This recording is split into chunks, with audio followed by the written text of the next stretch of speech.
I am very excited to be talking to one of the most incredible WWE superstars. Of course, we are here with Braun Strowman. Braun, thanks so much for taking the time today. Yeah, thank you. It's such an honor to be on this morning. How's everything Appreciate going with Things are going really well. Now, before we get into it, I have to say it's a pleasure to talk to you because being a lifelong fan of this product and going back to the time I was a little kid and my father would take me to WWE events, I look at yourself and obviously you're an outstanding performer in the ring, but I think you're an even better ambassador outside of the ring in terms of the things that you do for community events, the things that you do for the younger fans. So, for somebody who's been a fan of this for such a long time, first and foremost, thank you. No, thank you, man. Thank you for the kind words. I'm a firm believer you get one shot at this, and why not make the most out of it? I've been very blessed and fortunate to travel the world, do amazing things, meet amazing people, and giving back is such an amazing part in my heart of being able to do things like that. So it really is truly honored, being in a position in life to be able to do things like that. So thank you. Absolutely, absolutely. Of course. So of course, next weekend there is going to be this amazing invasion into Toronto with several great events, including Friday Night SmackDown, Money in the Bank, and then NXT Heatwave on the Sunday, and then coming into Ottawa with Monday Night Raw to cap off a great Canada run that next weekend. As it is right now, you do not have anything to do with Money in the Bank, and that just seems odd to me. Can we hope that that will change in the next couple of days? Yeah, I mean, yeah, it's always it feels a little weird not having the monster of all monsters on the big PLEs and things like that. But at the same time, we're just getting cooking. I've been back for a month after a year off of that bad injury that I had having from surgery. So, I always trust the process of what the company's going to do. The company always has their best interest, my best interest, everybody's interests. Is they're looking out for the best, and I'm here for the long haul. So you never know. With our product, how quick things could change. The old saying, "Card is subject to change." So you Yeah. never know what will happen between here and next Saturday. So keep your eyes open. You never know. But at the end of the day, same like I said, I'm enjoying the process being back. We're getting the slow kind of burn, getting going, getting my feet back acclimated, getting the ring rust off per se, and having fun. The fans are really perceiving, I think, everything well. The in and out of having me mixed in different times in the show and getting the good reactions. At the end of the day, that's what it's all about: is making noise, and the fans sure are happy that I'm back. Absolutely, we are. Now, I've been watching WWE's for as long as I can remember. Has there ever been a better time to be a fan of this business? I mean, we're looking at a situation right now where, Roman Reigns is off right now. We've got Rhea Ripley who is injured. However, two of the people who were top superstars several months ago, but at this point in time, the company's not missing a beat. We're looking at expansion into international markets. We're looking at extreme popularity in those markets. We're looking at exciting deals like with Netflix and the deal that was just announced with Indianapolis and the big PLEs coming there. Has there ever been a better time for yourself to be a part of WWE? I mean, right now, I mean, I'll argue. I think the product's as hot as it's ever been. I mean, you can argue with the rating specs that they used to do. When you look at what everything is in television now, nobody watches live TV anymore and stuff like that. So, as far as what we're doing numbers wise, these shows are sold out. I mean, we Raw, SmackDown, house shows, everything is sold out months in advance. We're running 100,000 seat arenas. I mean, it is unbelievable. Expanding, like you said, into this, going to this global Netflix deal. I'm really looking forward because, I mean, a lot of people don't know the reach that WWE has around the world with the Saudi Arabia, the India, the markets that are over there are in the multi million eyes that watch our product. So being able moving into the future and being able to get our product to more and more households around the world, and the way they're going with the storylines and stuff like that, it's just going to continue to snowball. It's growing, and I don't see this movement of what we got in this new generation slowing down anytime soon. I completely agree with that. So next weekend, as we come into Toronto, for fans who've never seen WWE live before, what can they expect when we have this, as I'm calling it, this amazing invasion come in? As fans get excited to see the product, for people who've never seen WWE live, what can they expect? It truly is a spectacle second to none on this earth. I mean, I've had so many people tell me that when they finally watched it live, like it really clicked and they understood what the business was about.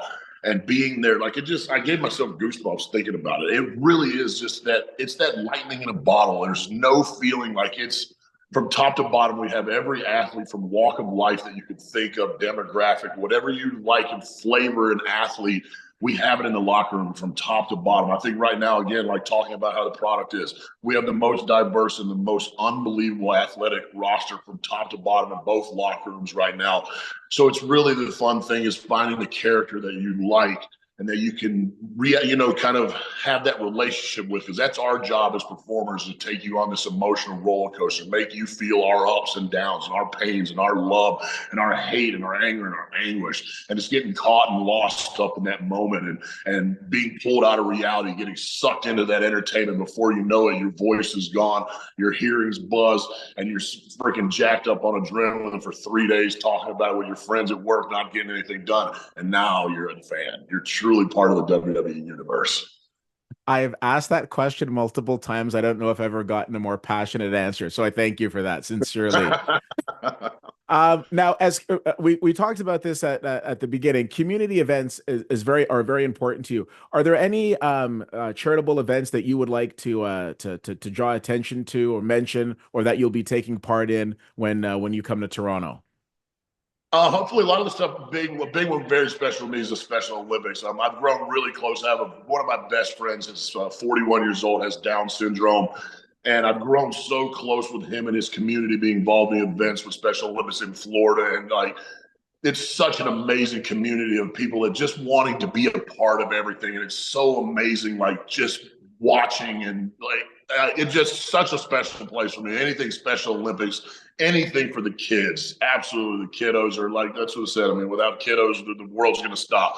So it's like being that positive light in a child's eye, having that opportunity for these kids that are going through hardship and sickness and illness and things like that, to meet their superheroes is what like we look like to them. So any of those opportunities, the St. Jude's Children's Hospitals are always special. The Be a Star rallies coming from a bullied kid growing up, all that. That's so important of what WWE does when we come to an area. It's so much more than just wrestling. It's so much more than just that one premium live event. It's the community engagement that we have in the visits. And that's honestly what keeps so much of us as athletes going, because this schedule is very rigorous. It takes a lot to do it. You're gone from your family. You're gone from normal life. You're living out of a suitcase, but you have these moments and these interactions with these fans when we come to these areas around the world. And it's absolutely life-changing for them and for us, because it truly is motivation to keep us going, keep the drive going and pushing ourselves, because we know and see how much our characters mean and how much people around the world lean on us to get through hardships in life.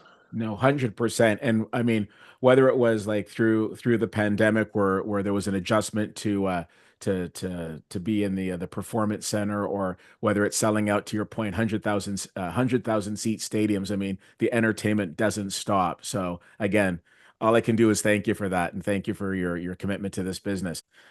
Braun, we're going to drift into something I like to call rapid fire questions. I'm going to ask you a couple of quick questions. These are meant to be nothing but fun. Just give me the first thing that comes to your mind, okay? We are going to start off with your favorite movie of all time. And if you can't give me one, I'll be more than happy to take a top three. Oh, The Goonies is my favorite movie without a doubt of all time. Anything Nice. Steven Spielberg too. So, but yeah, Goonies is my all-time favorite.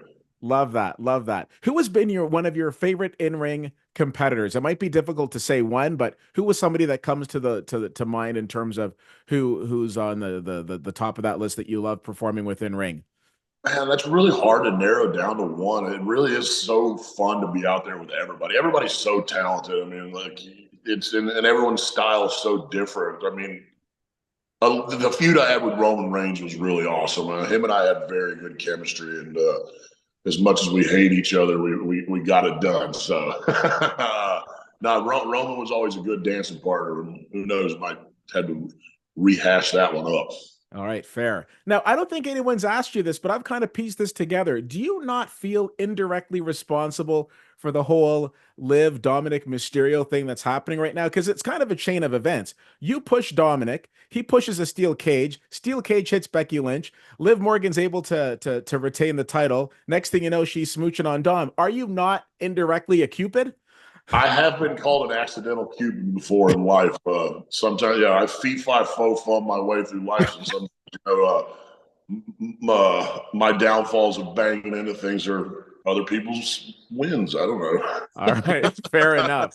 Fair enough. Back at WrestleMania 34, you won the tag team title with a 10-year-old by the name of Nicholas. Have we been keeping track of when he's going to be of legal age and able to come back and compete with Yeah, I WWE? keep up with it. I mean, he's one. The kid's like 6'4", 6'5" now. He's like 15 or 16 years old, so he's getting Wow. there.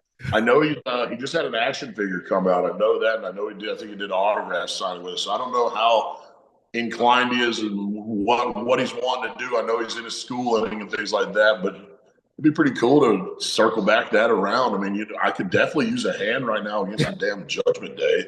Absolutely. Absolutely. All right. Well, listen, we'll put a pin in it there. Braun Strowman, again, thank you so much for taking the time to chat with me. Again, I'll end this as I started this. You are a fantastic ambassador to a company that I absolutely love, and thank you for everything that you do to make WWE one of the best. Cheers, my friend. Thank you.